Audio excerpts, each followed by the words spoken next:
So, are you ready to roller jam? Tonight, the WASL doubles the pleasure and doubles the pain. In conjunction with Kenneth Logue III, I'm bringing the fans of the WSL a doubleheader exhibition game sponsored by the Hot Dice as a tribute to our first inductees into the Banked Track Hall of Fame. Tonight's doubleheader is to commemorate the grand opening of the Banked Track Hall of Fame. This exhibition is my little way of thanking the legends of the sport who will always have a place in my heart. But the Riot's King Richard wants a throne all to his own. It's an honor they created this Hall of Fame just for me. They finally realized the King really needs a castle. Meanwhile, the Dice's Mark Webber has a plan to send Quake captain Sean Atkinson to that little castle in the sky. After tonight's game, Mag Attack's going to have a lot in common with the Hall of Famers. Washed up and toothless. It's the Hall of Fame doubleheader next on Roller Jam.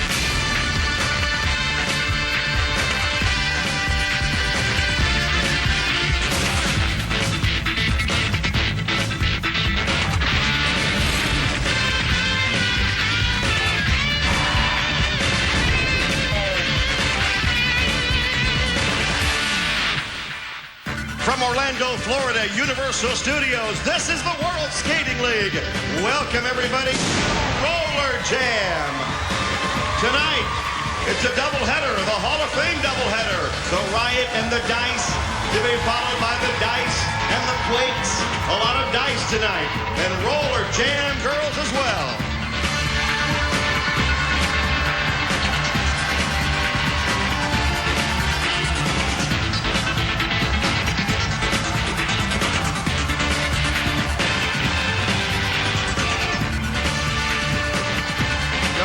The Jam Girls set the tone. I'm Rory Marcus along with Lee Hawk Rearman. Tonight, the Hall of Fame doubleheader. And what a coup for the Nevada Hot Dice and Amanda Hertz to get her team in not one, but in both of these games to go ahead and showcase her young stars, one of whom has not been in a very good mood lately. That's because Jason McDaniel's sister, Bridget, is dating Mo Sanders of the Riot and was kind of rubbed in Jason's face the last time they met out here.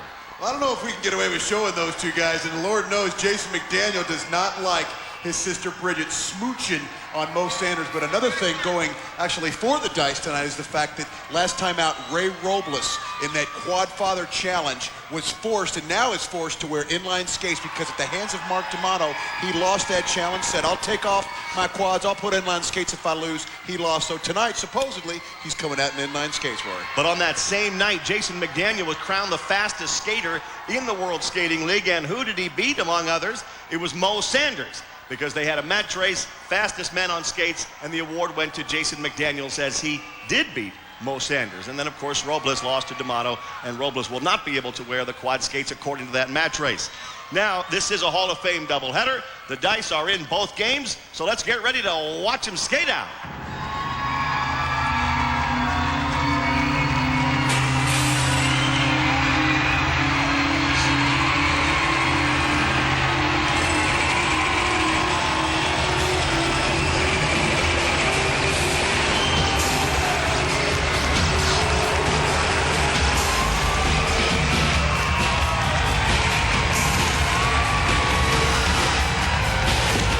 So here come the Riot in their customary way of just emerging from parts unknown.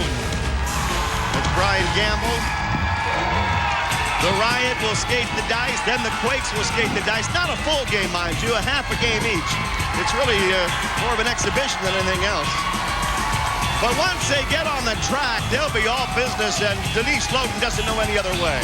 Well, Denise Loden and Amy Craig pretty much cleaned house at Demolition Derby 2000. And you say there's not much at stake. You're right, Roy. Don't tell these two that, because they come out here every time to compete. And somebody who knows how to compete, no matter what it takes, even the briefcase once in a while, the King. The King, Richard Brown, is confident as he can possibly be that he will be inducted into the Hall of Fame between these two games. Well, and incidentally, the King reserved 2 sections of seats for his fan club here at Roller Jam Arena. He is so certain, as you mentioned about his induction between games today, he reserved 2 sections, and I hate to tell the King this, but both sections are empty. Poor guy. That's just in case everybody likes him more than he originally thought they did. Amanda Hertz leads the Dice out next.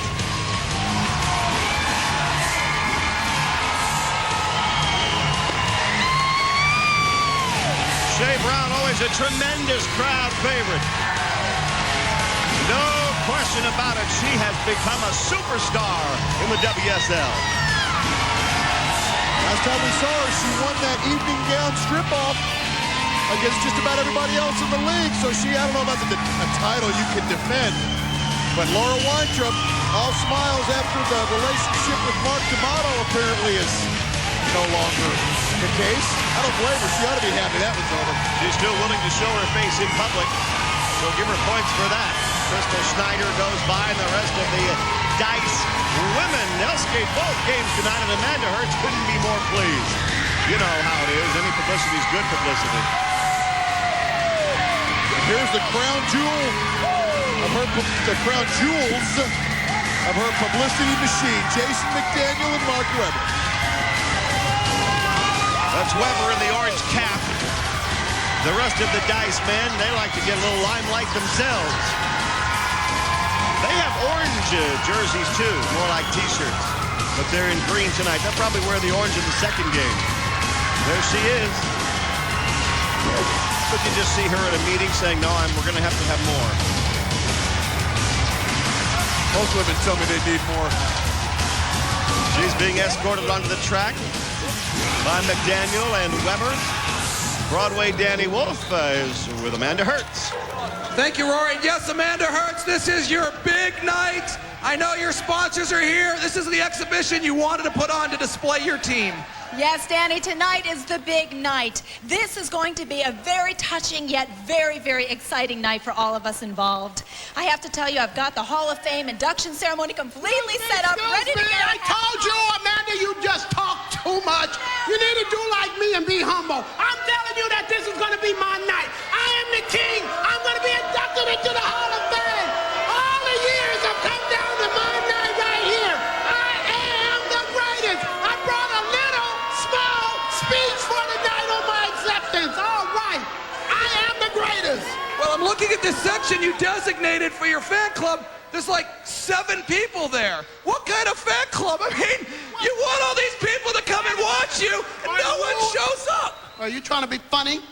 Well, yeah, look at it. You got all these... I told you once that if you keep making these smart remarks, I'm going to bust you upside the head with my doggone briefcase here. Executive action time. Yeah, but look, why would you invite people to come here and then no one... What do you... That's what you get if you keep asking the same question. And if you're up there laughing, I'll come and give you the executive decision. Rory, hold me. Come on up, King. No.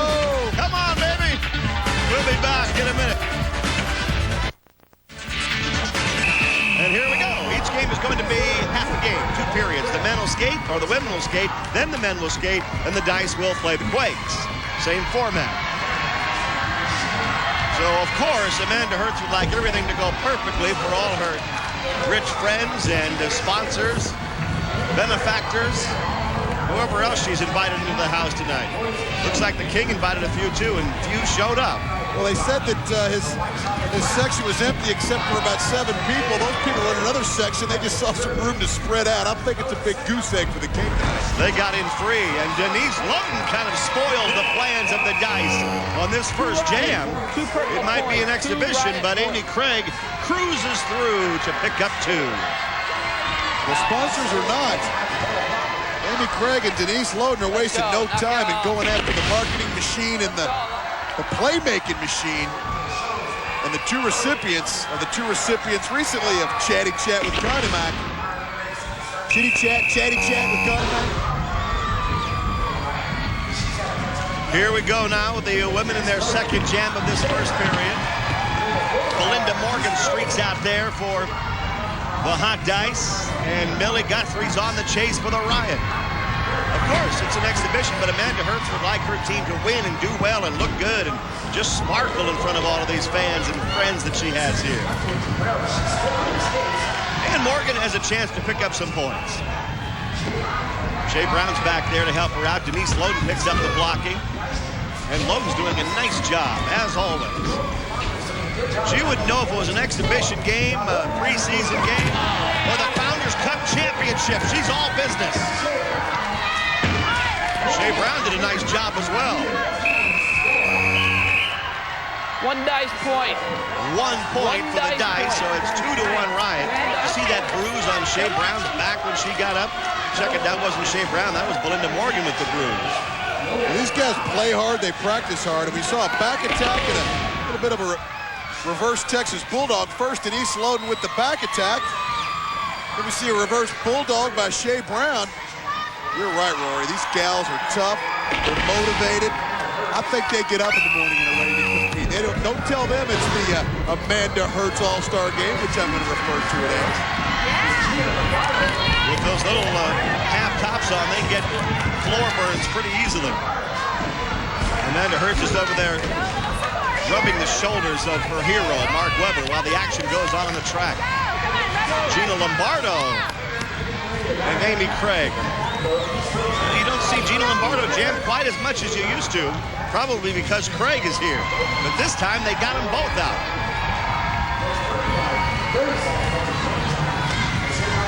Shea Brown, Laura Weintraub back to block. Oh, wow. And Loden blew it apart. That sends Lombardo and Craig through, and they got 2 each. 4 Riot points. It's 6-1, the Riot on top, and they're dominating. Let's go, line it up, ladies. Amanda Hertz is wringing her hands. Her little dinner party's not going the way it was planned. Well, her best laid plans are disintegrating right in front of her face, and Denise Loden is the one bringing the sledgehammer to this dinner party. And she's brought it right down in the middle of the coffee table. Pieces are going everywhere, Rory. She planned a garden party, and Denise Loden said you can't please everyone, so you got to please yourself, and she's done it tonight, and there she goes again. Shea Brown grabs her by the hair. Wow. Didn't get her down, though. And so Loden returns the favor, and neither one of them went down. Maybe they're getting used to having their hair pulled. Whoa, Loden goes through to get the points. She's knocking the hot dice jammers right into the infield and going by down low on the track to score, and then calls off the jam. The first period comes to an end with the Riot absolutely dominating the game. Some of those potential sponsors might be saying, where are all these young superstars you promised us, Amanda? Well, they might be saying to themselves, I might go over to the Riot and pick up a Denise Loden sponsorship, and she takes out the whole bench, Rory. Oh, there's nothing better for public goodwill than to align yourself with King Richard Brown. And look at Amanda, she's nervous. Come on, guys, get up, everybody, look nice. Smile. Don't pretend that you're hurt. Don't be hurt if you are hurt. Meanwhile, the Riot just take care of business. 10-2 with Webber and McDaniel and Robles and the men coming up next.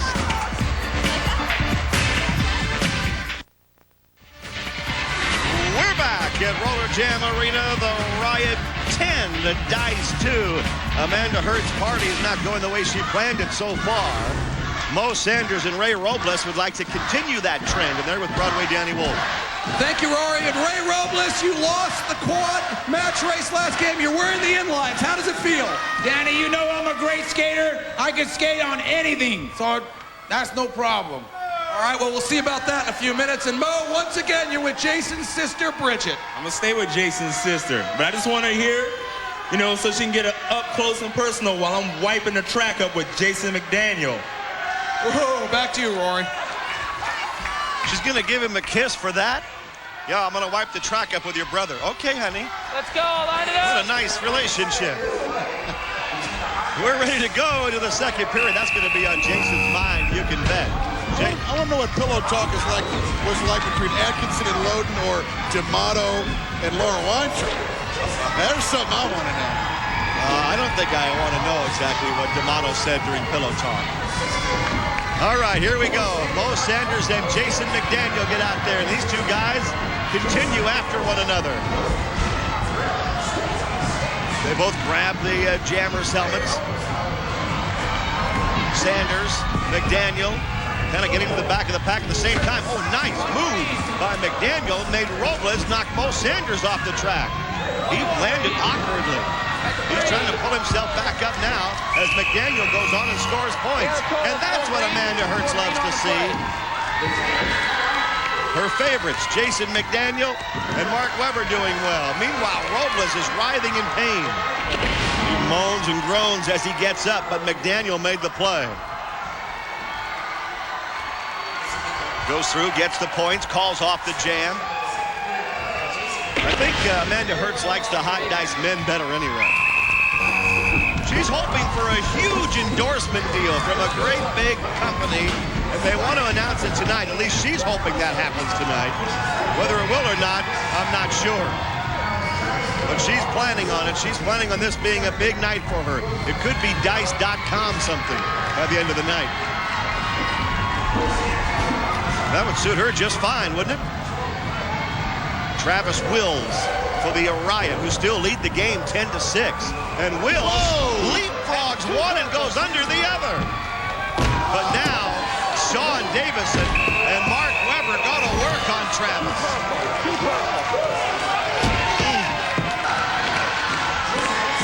Jason McDaniel firing up the crowd. Well, this is a tough way to get 2 points. He got 2. I think he would have preferred to just stay home and take the big goose egg with him. But if the first period was all Riot, right there, I think Webber and McDaniel may have, at least for the time being, somewhat took some of the tarnish off the evening so far for Amanda Hertz. Mo Sanders is trying to take some of the gleam off Amanda Hertz night. If he can score some points, and he seems to be well on his way to doing it, he'll put the dice even further behind. And look at Mo Sanders jump back on those skates and get going again. He's got speed. You can talk about girlfriends, you can talk about hair color, you can talk about who's meaner, who's got the bigger mouth. But guys like Jason McDaniel and Mo Sanders and their just sheer athletic ability are just a blast to watch. Boy, you're not kidding. This is going to be like any great battle you've ever heard about in sports between two combatants. As the years go by, oh, look at the King. That's not a Hall of Fame pose right there. The King came out swinging that briefcase, and Webber knocked him flat. Well, Webber just loves it. He relishes it. To see the King in that suit laying on the ground.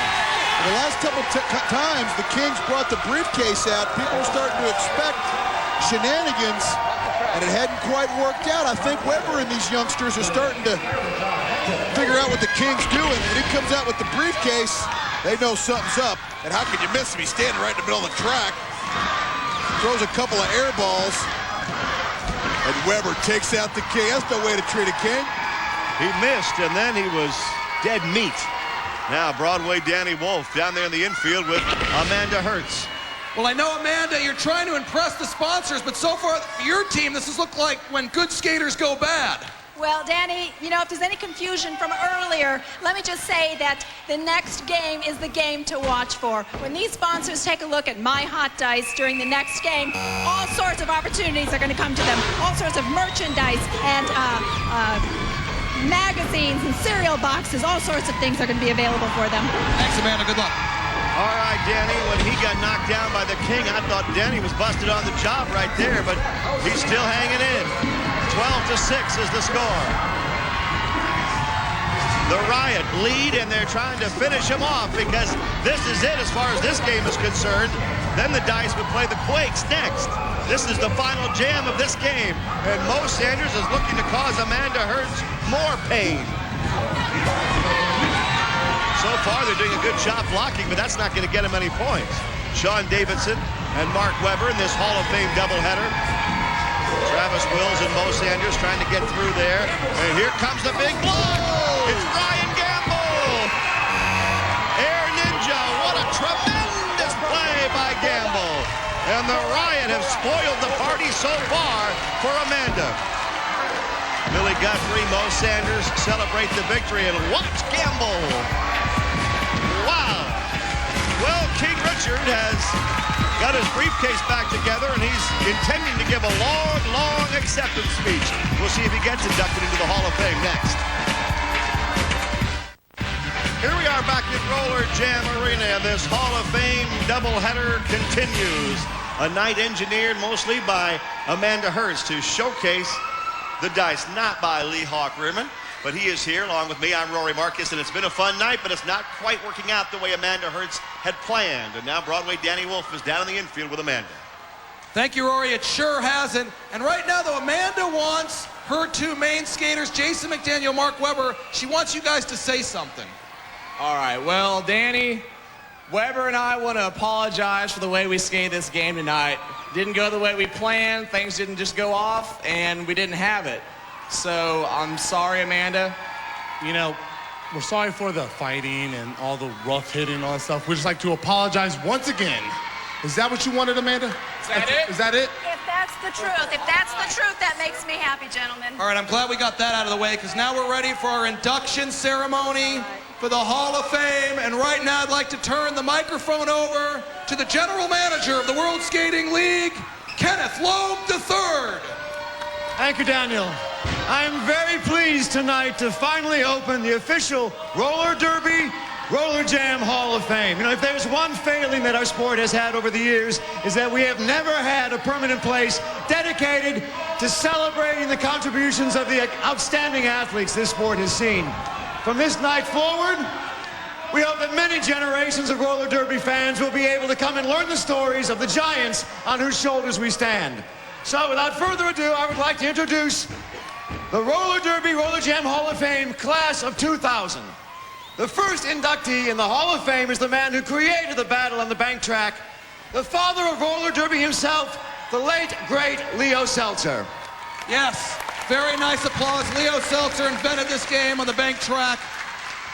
Congratulations to the family of Leo Seltzer. That's great. While women and girl athletes were struggling to find a place on a soccer court or a basketball court, roller derby always had an equal place for women who are willing to put on the skates and do what it took to compete on the bank track. Foremost among those women, and the greatest example of a sublime combination of femininity, and athleticism, was the original Golden Girl, the first roller derby queen, the late, the great, the unforgettable Joni Weston. Yes, Joni Weston, one of the greatest female skaters ever to don a pair of skates, the best. Who is the final inductee? Who is it? We know we got three. Our final inductee is a living legend. He's skated in more decades than I care to count. He's taken on the biggest and the baddest, and he's bested them all. He's a second-generation roller derby great and the father of the coming generation of greats, our own Buddy Atkinson Jr. Buddy, please. Thank you. No, wait a minute. What do you mean by that? What happened to my... I had my speech. Richard. I had my 80-page speech in memory. What are you doing? I want to recount. This is not your time. Richard, this is not your party. Now you can go cry if you want to. You cannot do that to the king. I'm never going to let you forget me. Bye, Richard. You can't do that. Better luck next year. No, you can't do that. Buddy, congratulations and welcome. Thank you. I'm sorry Richard took it so hard, but there's always another year. You know what? This is more than an honor. I am so pleased to be the recipient of this award, and the first one presented through Roller Jam and WSL. And I am truly pleased to be with some of the people in the Hall of Fame that I just worship, the idols, the Charlie O'Connells, the Charlie Saunders. I mean, the list goes on and on. Jensen, Baker. There was hundreds of these tremendous skaters, and I'm just absolutely overwhelmed. And I also would, just for a moment, I'm so happy because my mother and my father were both Hall of Fame, and so was my uncle. So that makes 4 of us now that have made the Hall of Fame, and I'm really touched. And I'd like to share this moment with my son, if you don't mind. That's nice. Let's have your son come on in here.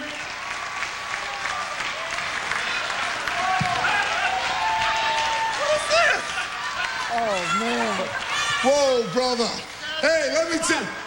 He said he wants to share the moment with his son. Oh, whoa, And whoa, that's whoa. what he's gonna do. He said he wanted to...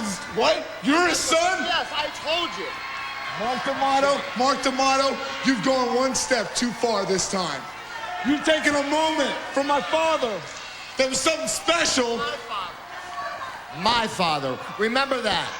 Brother, you better cut your crap before I flush you right down the toilet. Oh, yeah! Rory and Hawk, let's take it back to you before a fight breaks out here. Come on, Sean. Get back, All right, back to thanks Rory. a lot, Danny. It's too bad we had to Stop your crap. tarnish the Hall of Fame ceremony for Buddy Atkinson. He was a tremendous skater in his day, but if he were the man he was a few years ago and D'Amato said that I'm your son, he'd have taken a flamethrower to this place. We'll be back in a minute. We're back with this Hall of Fame doubleheader. The Dice will skate another game now, this time against the Quakes. Richard Brown won the previous game against the Dice, but he did not get inducted into the Hall of Fame. It's a shame, too, on a night when he got a telegram from Lester Quarles and everything. But he's going to have some guys in front of him like Spec Saunders and Charlie O'Connell and Ronnie Raines. But be that as it may, the Dice have to skate 2 games tonight, and the second one will be against the Quakes. That means the Chalene Machine. Well, absolutely. The only thing that perhaps rivals this marketing job by Amanda Hertz for some of her hot dice men is the marketing job for Posse Chalene that's going on. This whole motivational speaker attitude thing going on. And right here, anything is possible. The last time out, Weber was absolutely annihilated by the Chalene Machine. And remember, Weber and McDaniel moments ago apologized to Amanda Hertz for their performance in the first game. They better get their act together or there might be the same thing in the second. How sincere was that apology? It didn't seem very sincere, did it? That was the Demolition Derby, which the Chalene Machine knocked out Mark Weber, and now the Quakes are set to rumble back onto the track.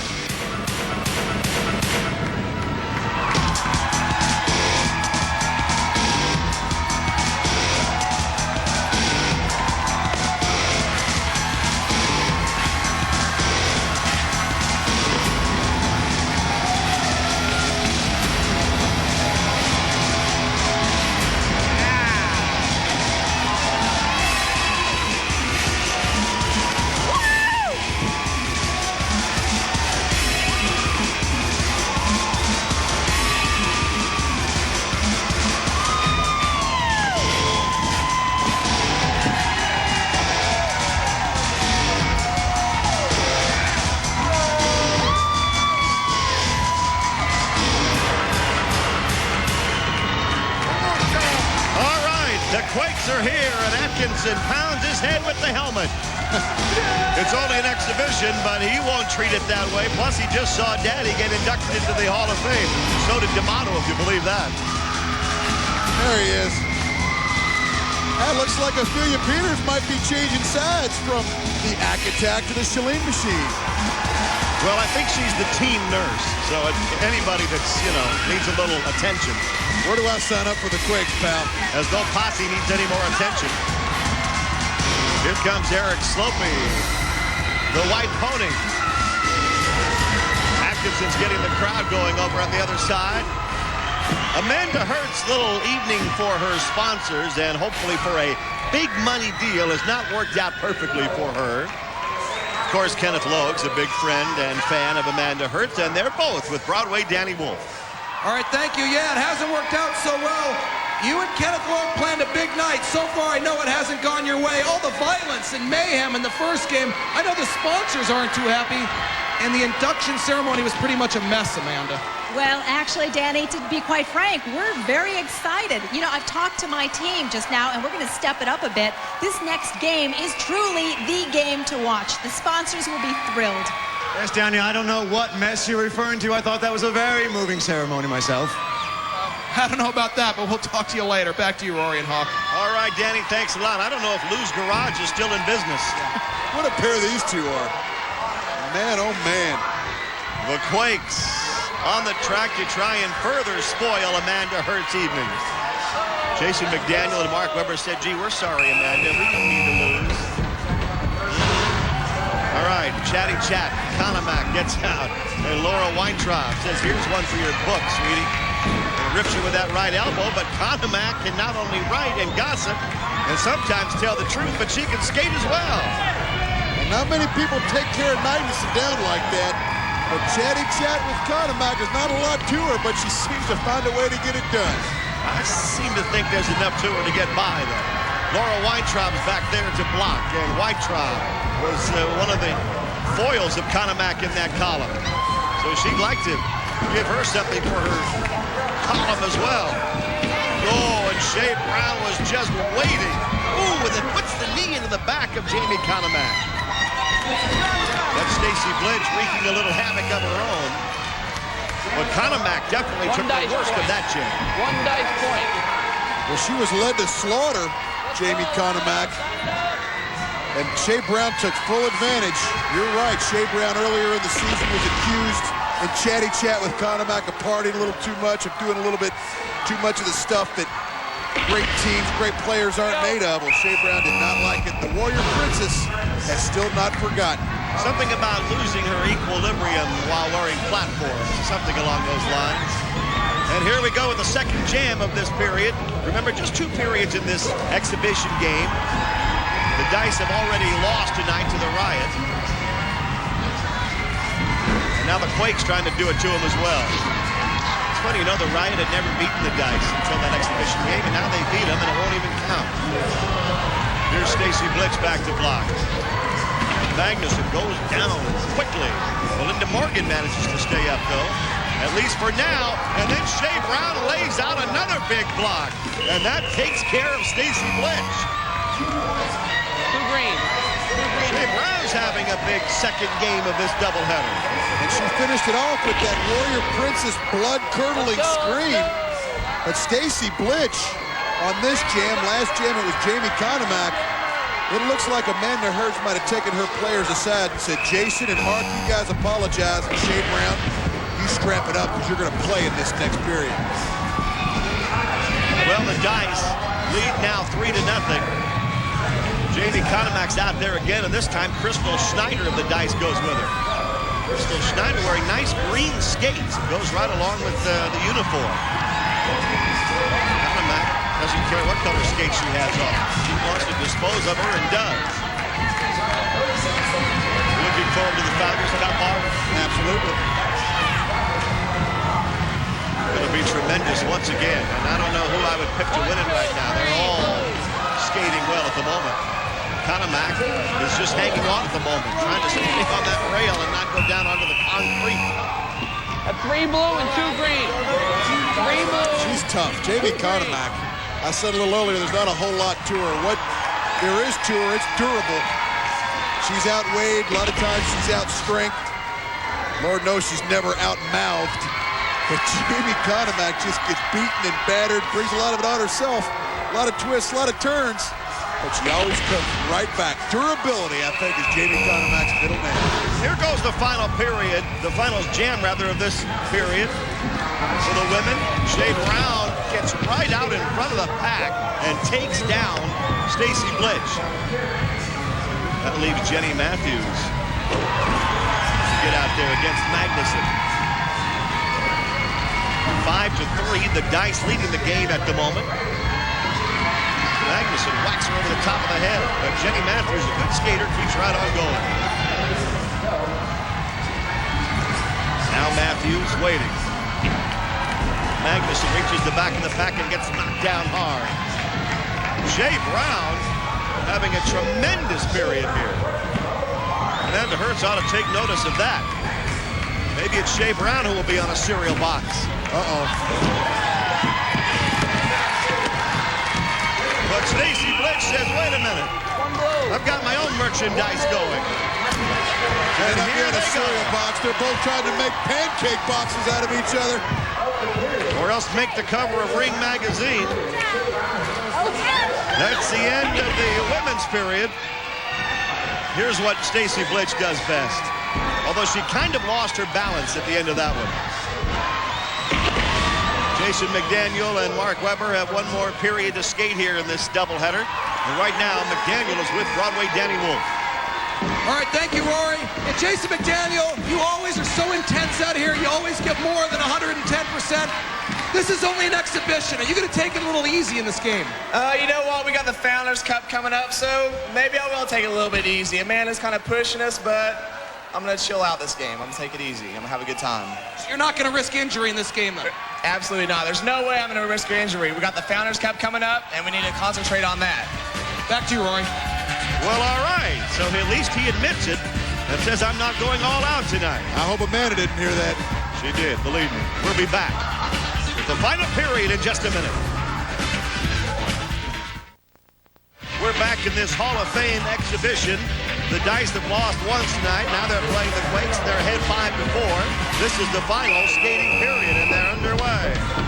Jason McDaniel admitted a moment ago he's going to take it a little bit easy because the Founders Cup playoffs start next week. First round game, Sundogs and Quakes next week.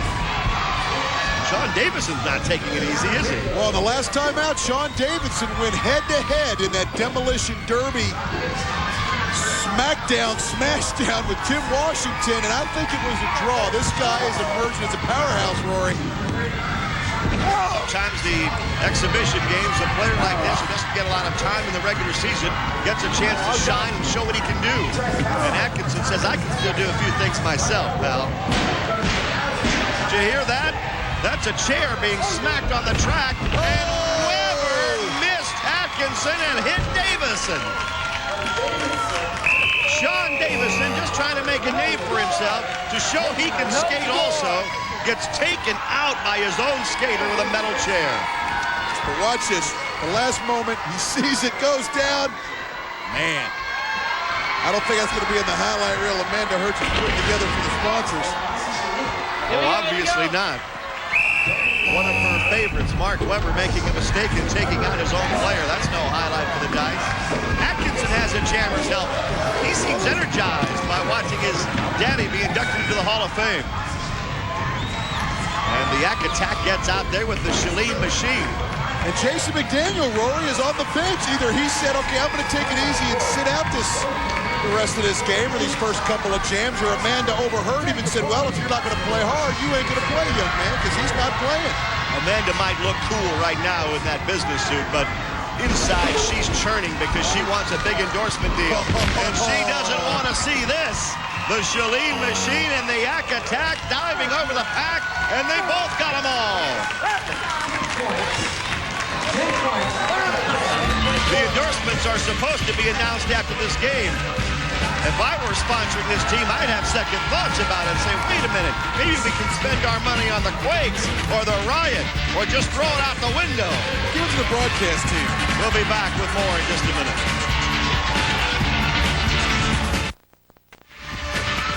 Here we are, we're back. It's 14-5 Quakes. Amanda Hertz took the unusual step of calling timeout to gather her team around her, and Broadway Danny Wolf has wormed his way into the huddle. I need you to pick this up. What is going on out there? Now listen. No. Listen, this game is very, very important. I tell you what, the sponsors are watching. They're this close to signing the dotted line. Do you understand what that means to all of you? Now listen to me.